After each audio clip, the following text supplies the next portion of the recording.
Hey, it is Dr. John Terry, the Black Belt Leader, and welcome to the Black Belt Leadership Podcast, where each week I'm giving you tips, tools, insights, and resources to help you become a better version of who you are and what you do as you discover, develop, and deploy your own Black Belt Leader within. Now, if you spent any time with me on a personal level, you'll know that I grew up in the era of Star Trek, Battlestar Galactica, and The Outer Limits. I'm a sci-fi junkie. I'm a huge fan of The Twilight Zone, and I loved the original Star Wars series. And I was okay with the prequel that followed, but really loved the original three. Now, I'm really fascinated by movies that present a futuristic vision of humanity. And some of the favorite movies that I've enjoyed over the years all share a fairly common theme. It consists of a supercomputer or some artificial intelligence that's collecting data and then uses that data for its own nefarious ends. And oftentimes, those ends have negative consequences for humanity. Now, one of my all-time favorites is the 1999 movie, The Matrix, that started a series, a franchise of movies that really stretched the boundaries of futuristic thinking. Now, if you haven't seen the movie The Matrix, in this movie, machines have taken over the world. They've enslaved humanity in the process, and The Matrix has become a simulated reality world where this sentient AI supercomputer pacifies humanity while using their own bodies as batteries to power the existence of the machine world. Now, the machines interface directly with their human subjects. They collect data that they gather from the personal experience in this simulated world called the Matrix, and they use that data to maintain control and to keep humanity pacified until their life energy is sucked away. Now, Isaac Asimov, again, a very famous science fiction writer, his incredible work, I, Robot, came to the big screen with Will Smith starring in that in 2004. Now, the movie introduces us to a world where robots are commonplace. If you've not seen the movie, there is a robot named Sonny that appears to violate the three laws programming of doing no harm to humanity and kills its creator. Well, as the lead investigator for this murder, Will Smith's character goes on an investigation that ultimately uncovers a flawed plot by an AI supercomputer known as Vicky to take control of humanity for the safety and longevity of mankind. Vicky believed that humanity had gotten too out of control and too violent for its own ends. But the interesting thing about the movie was Vicky's unfiltered access to the internet gave this supercomputer unlimited access to all the data that Vicky needed to manipulate people and to manipulate events to achieve the desired outcome of enslaving the human race. Now, the 2008 movie Eagle Eye, Shia LaBeouf played a character named Jerry Shaw, and Michelle Monaghan played a character named Rachel Holloman. These were two strangers that were brought together and manipulated, again, by a supercomputer named Aria. These two strangers found themselves as unwitting pawns in a devious plot known as Operation Guillotine. Aria had gotten disillusioned with the state of the United States and their inability to take appropriate action to eliminate the world of terror threats. So Aria decided to assassinate the president and the cabinet and take control of the United States. Well, try as they might throughout the movie, everywhere they turned, Shia LaBeouf and his cohort in this movie found themselves being watched and monitored by this rogue AI supercomputer and was constantly being manipulated by this computer to achieve its nefarious ends. They found themselves coming into contact with random strangers who, just like them, were being coerced to accomplish the bidding of Aria. Well, under the threat of personal harm or harm to their family members, each of these individuals was forced to contribute their skills, their talent, or something unique about them to help assemble a bomb that was going to be used to kill the president of the United States. Now, one of the things that stuck out to me in this movie and the other movies I've mentioned is the amount of information these supercomputers, this AI, knows about ordinary citizens. It is staggering.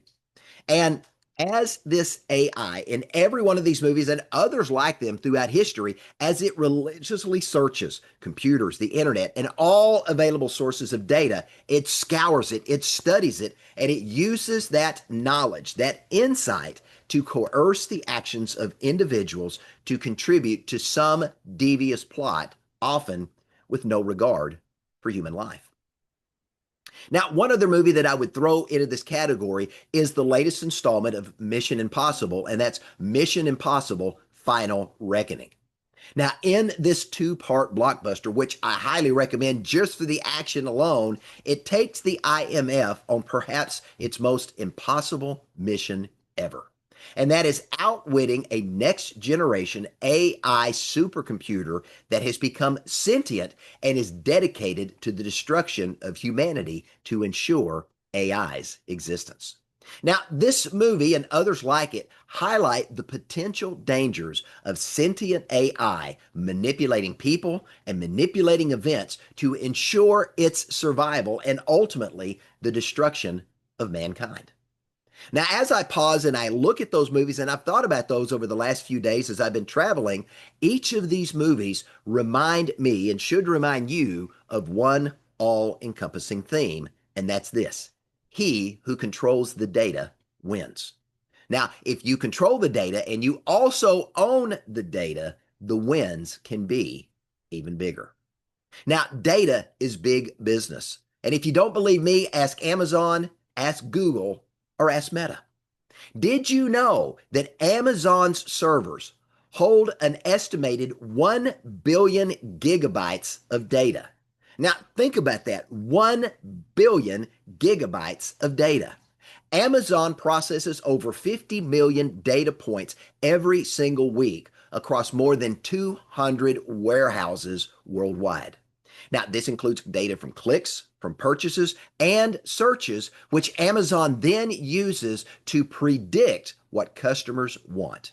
According to a 2024 study, Amazon's Alexa smart home device collects 28 out of 32 possible data points daily in its interactions with its users. Now, let's look at Google. Did you know that Google processes over 20 petabytes of data every day? And that data comes from a variety of sources. Now, that could be web searches, that could be YouTube videos, and it could be inquiries that come through the Google search engine.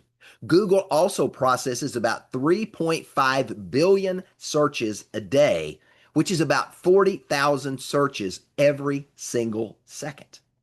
Now, according to a 2022 analysis by StockApps.com, Google collects 39 types of data points from its users, more than any other tech company. Remember, he who controls the data wins, and he who controls and owns the data wins even bigger. Now, let's take a look at Meta. Now, Meta is formerly known as Facebook.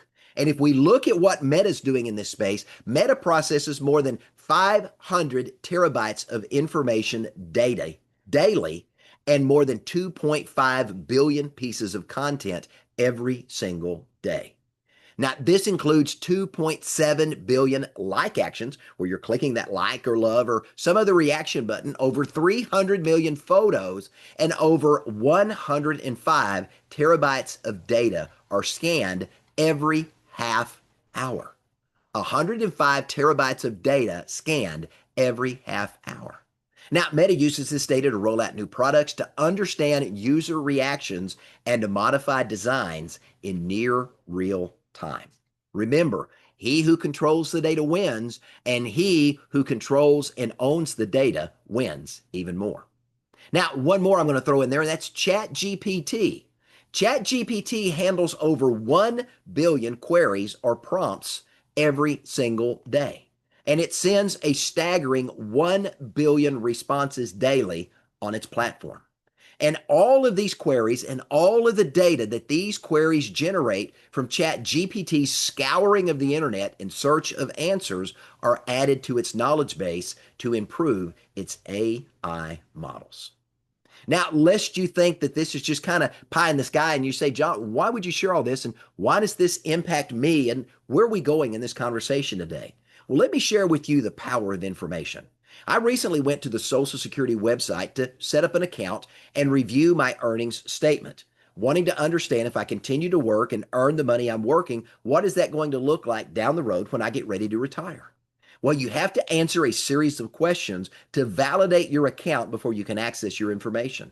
And the questions I was asked to validate about my identity revealed a frightening insight into just how much information the U.S. government knows about me and every single one of its citizens. I was asked to answer questions about my financial history. What was the first car you purchased and what bank did you finance with? Who financed the second home that you purchased on XYZ Street in XYZ City? I was asked about previous addresses and who lived with me there. I was asked about information about prior tax returns and the questions they asked. I literally had to stop and think and go do a little homework and research to be able to answer those questions. Now, having done that, I kind of had a flashback and I now understand how a movie like Enemy of the State could be plausible. So at this point, you may be saying, okay, John, why are you talking about big government? Why are you talking about supercomputers? And why are you talking about AI takes over the world and enslaves humanity movies? Well, remember, he who controls the data wins. If you control the data and you also own the data, your wins can be even bigger. So that begs the question, what do the big three, Meta, Google, and Amazon, already know about you, and what are they learning today as you're interacting with Meta, with Google, and with Amazon? Well, the short answer is this. They know a lot, probably a lot more than you realize, and they're learning more every single day. Now, that in itself should be a little bit disturbing to you, but there's a bigger, more compelling question you also need to answer. What do you know about you?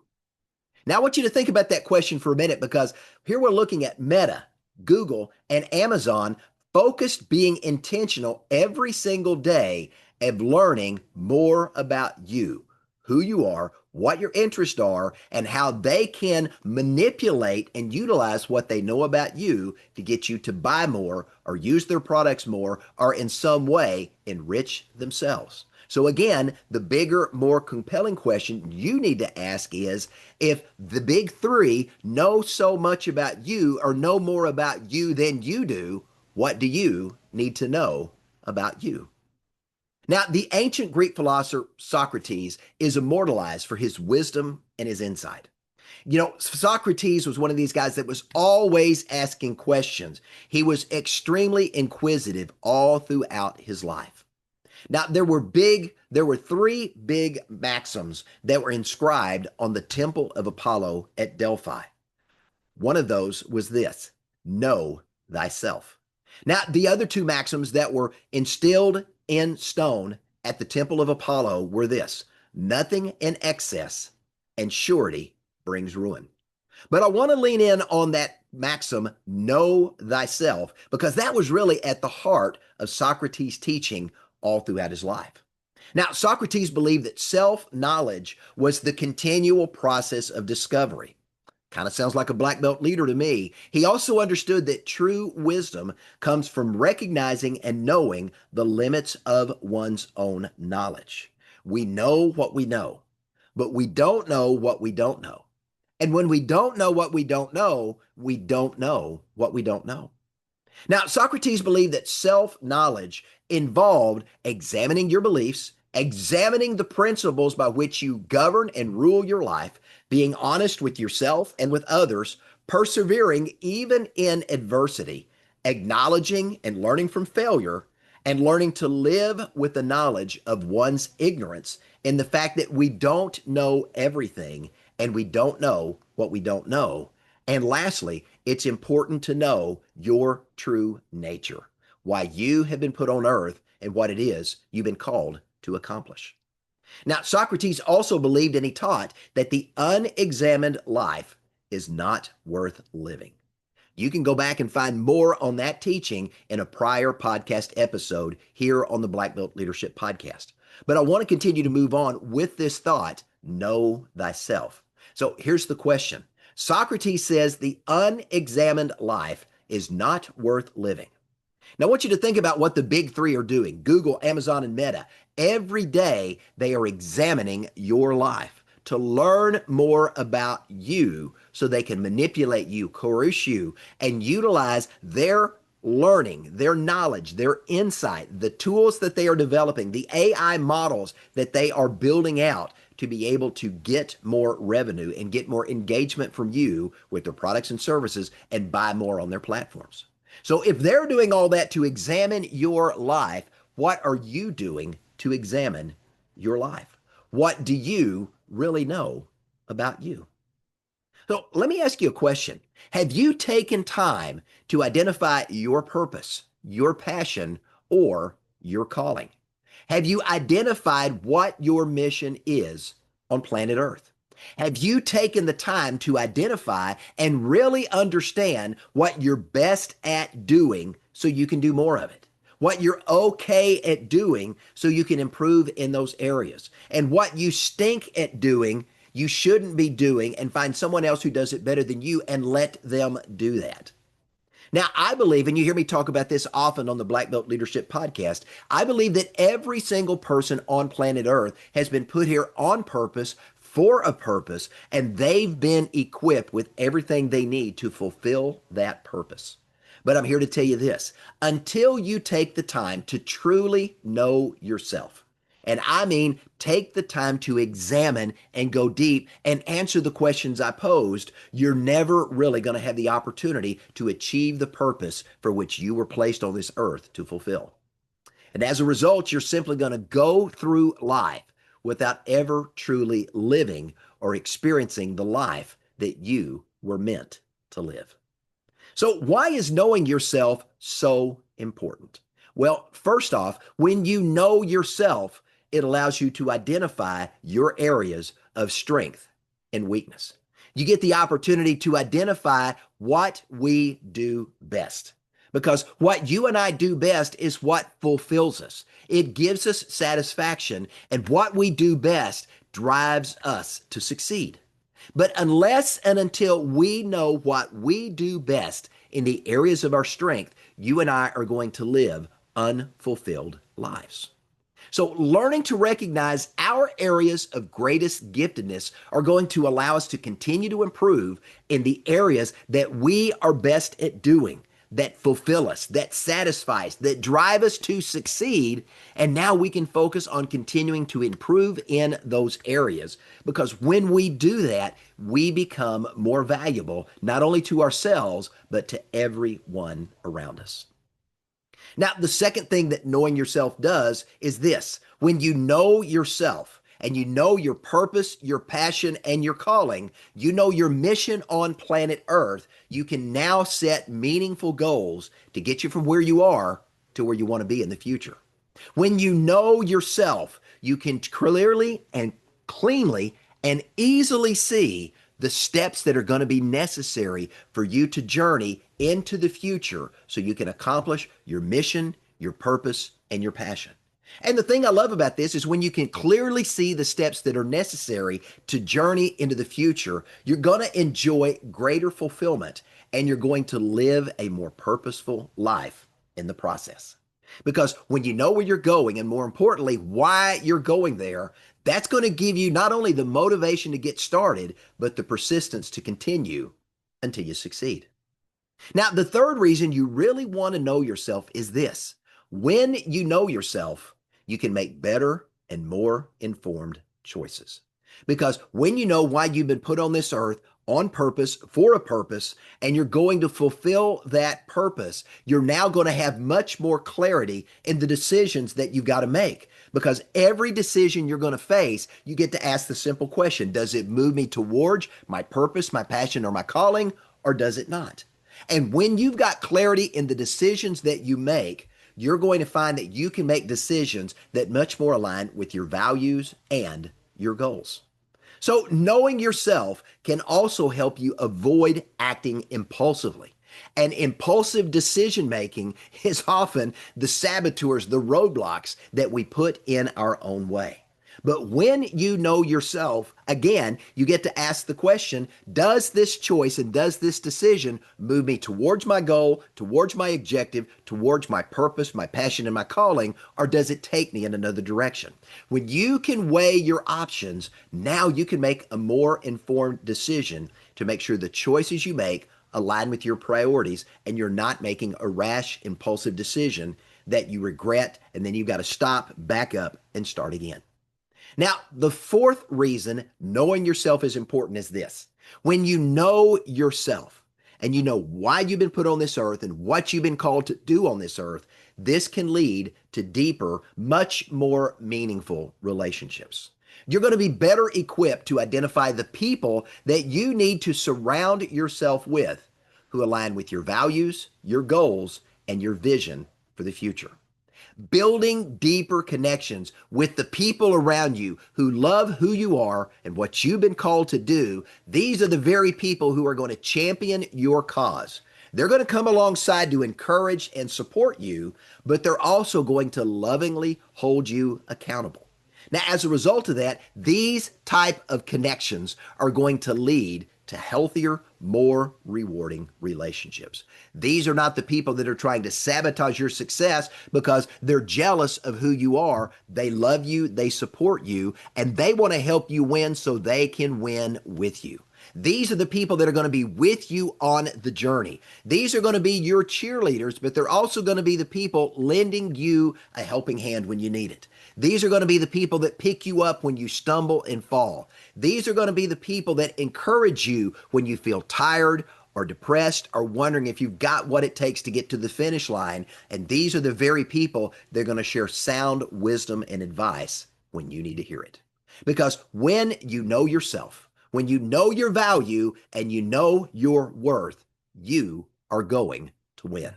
I want to say that again. When you know yourself, you know your value, and you know your worth, you are going to win. So, what are the questions that you should be asking yourself about yourself? If Google and Amazon and Meta are asking questions to learn about you, what are the questions you need to be asking yourself about yourself in order to truly know yourself? Well, I want to wrap up this session of the Black Belt Leadership Podcast, and I want to give you my top 10 questions to know yourself. So here we go. You want to grab a pen and a piece of paper to write these down or put them out and dictate them or just simply go back and listen to them later? That's what this is for. So here's number one. What are your values?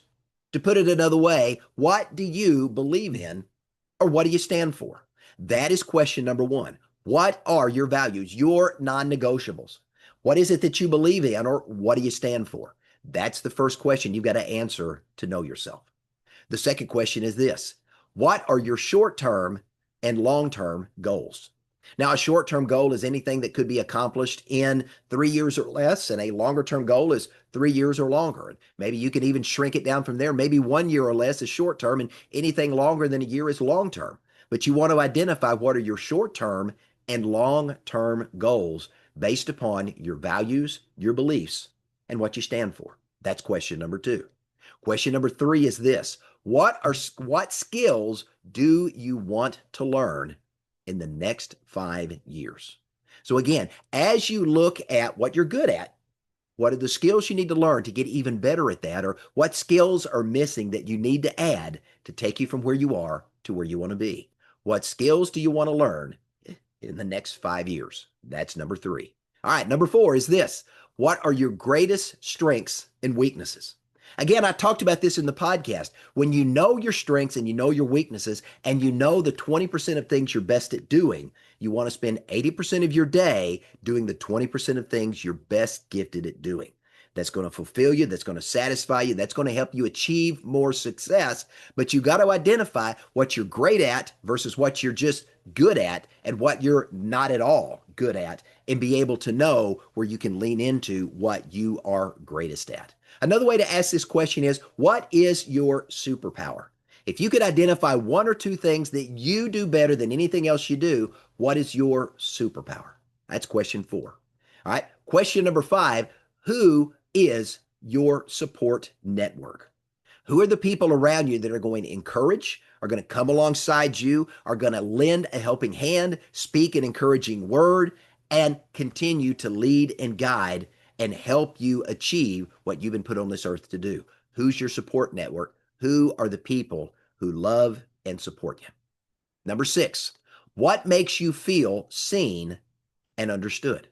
Now, again, we're getting down to purpose and passion and calling in these questions here. What is it that makes you feel seen and understood? Number 7, what makes life meaningful for you? What is it that fulfills you? Again, we've been put on this earth on purpose for a purpose. So that purpose is going to be meaningful for you. And as you engage in your greatest areas of giftedness to accomplish that mission, that purpose, and that calling, that's what's going to fulfill you. So again, you got to answer the question, what makes life meaningful for you? Or another way to say it is, what is it that fulfills you? Now, question number 8 is going to be along those same lines. Have you really taken the time to identify what is your passion or your purpose, your calling, or your mission on planet Earth? Again, going back to the Mission Impossible thing, your mission, should you choose to accept it, what is your passion? What is your purpose? What is your calling? That's question number 8. Question number 9, what habits are serving you well that you need to continue to do? We all have habits, but some habits serve us well, some don't. So question 9, what are the habits that you're engaging in now that are moving you forward, helping you learn, grow, apply, teach others, and move you towards your destiny, your purpose, your passion, your calling? What are those habits serving you well? You need to continue to do, and maybe continue to do those even better as you learn and grow and apply what you've learned. And then question number 10 is simply going to be the reverse of that. What habits are not serving you well that you need to replace with habits that serve you better? So again, what habits are not serving you well that you need to replace with habits that will serve you better? If you've got bad habits that are holding you back, that's a limiter. That's a roadblock. That's a pothole you put in your own way that's making it more difficult to travel the journey of success, to reach the destination, to achieve your purpose, your passion, your calling, and the mission for why you've been placed on planet Earth. Those 10 questions, let me run through them again real quick for you. What are your values? What do you believe in? What do you stand for? That's 1. Number 2, what are your short-term, long-term goals? Number 3, what skills do you need to learn? And you could add talents there as well. What skills and talents do you need to learn in the next 5 years? Number 4, what are your greatest strengths and weaknesses? Another way to ask that, what's your superpower? Number 5, who are your support people? Number 6, what makes you feel seen and understood? Number 7, what makes life meaningful for you? Or another way to ask that, what fulfills you? Number 8, what is your purpose, your passion, or your calling? Number 9, what habits are serving you well that you need to continue? Number 10, what habits are not serving you well that you need to replace? Those are the 10 key questions to truly know yourself. Now, why is that important? Because I want you to remember this, and I said it earlier. When you know yourself, you know your value, and you know your worth, you are going to win. And if you want to win, you've truly got to know yourself, know your value, know your worth. You've got to know what you've been put on this earth to do, and take the gifts and talents that have been placed inside of you, develop them, discover them, and ultimately deploy them so that you can make a difference in the earth. So I want to challenge you with this as we get ready to wrap up today's podcast episode, and that's this. I want you to take some time to get to know this incredible person called you. Now, you're unique. You are one of a kind. Nobody that has ever lived on planet Earth is just like you, and nobody that will ever live in the future is ever going to be just like you. You're unique. You are one of a kind. You are an incredible creation, as a person of faith of an almighty God who loves you and puts you on this earth on purpose, for a purpose, and has equipped you to fulfill that purpose in the earth. So remember this, when you know yourself and you know your purpose and you're on mission to fulfill your purpose, you're going to live your best life ever. Hey, I'm Dr. John Terry, the Black Belt Leader, and I want to say thanks for joining me and have a great day.